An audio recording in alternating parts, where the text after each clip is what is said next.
Bonjour à tous. Aujourd'hui, on va parler d'un mot que tout le monde utilise, mais que peu de gens comprennent vraiment. L'individualisme. Beaucoup disent je suis individualiste, mais est-ce que vraiment c'est une force ou est-ce un piège caché? Tu vas le découvrir maintenant. Alors, c'est quoi l'individualisme?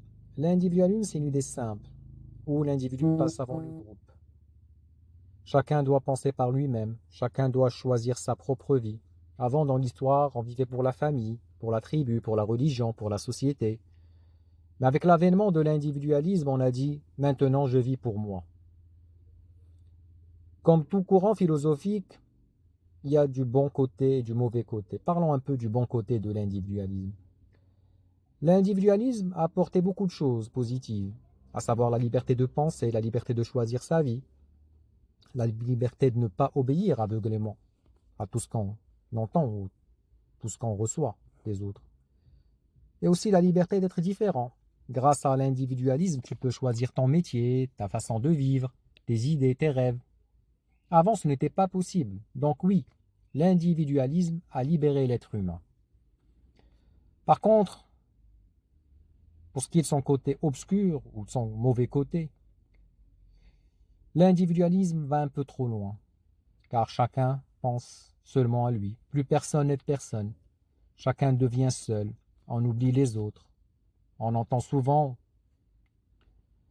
au quotidien, ce n'est pas mon problème, chacun pour soi, je fais ce que je veux. Et peu à peu, la liberté devient de l'égoïsme et l'indépendance devient de la solitude. De nos jours, l'individualisme est partout. On le retrouve sur les réseaux sociaux, dans le travail, dans l'argent, dans les relations.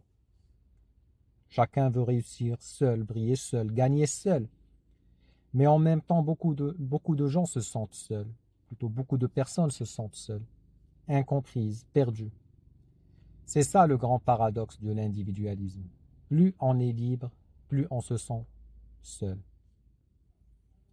La grande leçon qu'on peut tirer de ce courant est que la vraie sagesse, ce n'est pas vivre seulement pour soi, ce n'est pas vivre seulement pour les autres.